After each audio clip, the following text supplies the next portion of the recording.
Connectivity కనపడింది.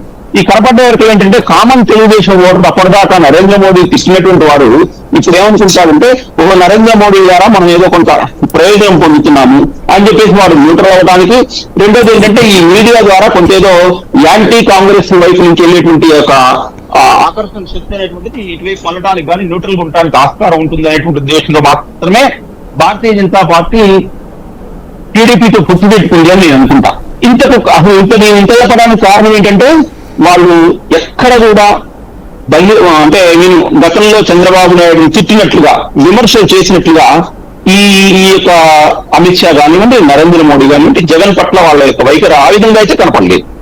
కారణం ఏంటంటే ఆంధ్రప్రదేశ్ నుంచి గెలిచేటువంటి 25 ఎంపీలు ఎవరున్నా కూడా కేంద్రంలో భారతీయ జనతా పార్టీకి తప్పనిసరిగా మద్దతు ప్రకటించాల్సినటువంటి అవసరం ఉంది అనేటువంటిది ఈ రెండు పార్టీల వాళ్ళు పార్టీ వాళ్ళు అనుకుంటున్నటువంటి నేపథ్యమే దీనికి కారణం. కాబట్టి వాళ్ళు ఎన్నికల మేనిఫెస్టో కూడా ఉన్నారు, మేము మీతో పొత్తు పెట్టుకుంటున్నాం కానీ ఆ మేనిఫెస్టో మేము దూరం ఉన్నారు. అసలు ఇది ఒక ప్రపంచంలో వినియోగింత ఒక రెండు పార్టీలు ఒక మూడు పార్టీలు కలిసి కూటమిగా పోటీ చేయడం ఏంటి, ఆ మేనిఫెస్టో మాకు సంబంధం లేదంటారనేటువంటిది ఏంటి అంటే ఎందుకు సంబంధం లేదన్నారు అంటే అక్కడేమో మళ్ళీ అమలు సాధ్యం కానటువంటి మేనిఫెస్టో.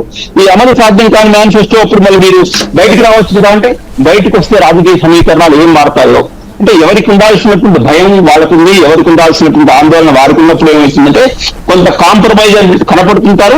మళ్ళీ వాళ్ళకి సంబంధించినటువంటి స్పెషల్ ఎజెండా ఏదైతుందో ఆ ఎజెండాని బయటకు చెప్తుంటారు.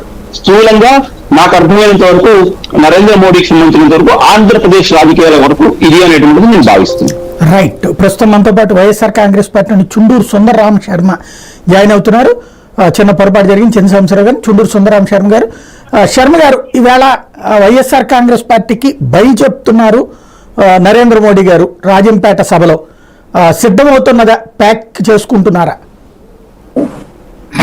సాయి గారు, మీకు ప్యానెల్లో ఉన్న మిత్రులందరికీ నమస్కారం. నరేంద్ర మోడీ గారు బై చెప్పేది చంద్రబాబుకే, మాకు గారు. ఎందుకంటే ఇప్పుడు డబుల్ ఇంజన్ ఆయన ఈయన తేల్చుకోవాల్సింది కూడా వాళ్ళిద్దరే. ఎందుకంటే 2014లో బాబు మోడీ జోడీ అని చెప్పానని మేనిఫెస్టోలో కూడా ముగ్గురు బొమ్మలు పెట్టుకుని ఇంకేముంది అక్కడ మోడీ గారు ఇక్కడ బాబు గారు వస్తే పోలవరం అని చెప్పానని, తర్వాత ఢిల్లీని తలదన్నిల రాజధానులు అని చెప్పానని, ప్రత్యేక తర్వాత హోదా విభజన చట్టం అన్ని చెప్పేశారు. చెప్పేసిన తర్వాత 16లోనే అనుకుంటాను పవన్ కళ్యాణ్ గారు బయటకు వెళ్ళిపోయాడు, 18లోనే ఎప్పుడో ఈయన బయటకు వెళ్ళిపోయాడు. సరే ఇవాళ మళ్ళా వచ్చారు, వచ్చినందుకు మనకేమి ఇబ్బంది ఏం లేదు, వచ్చారు. ఇప్పుడే మన నరసింహరావు గారు చెప్పిన దాంట్లో నేను కూడా మొదటి నుంచి చెప్పింది కూడా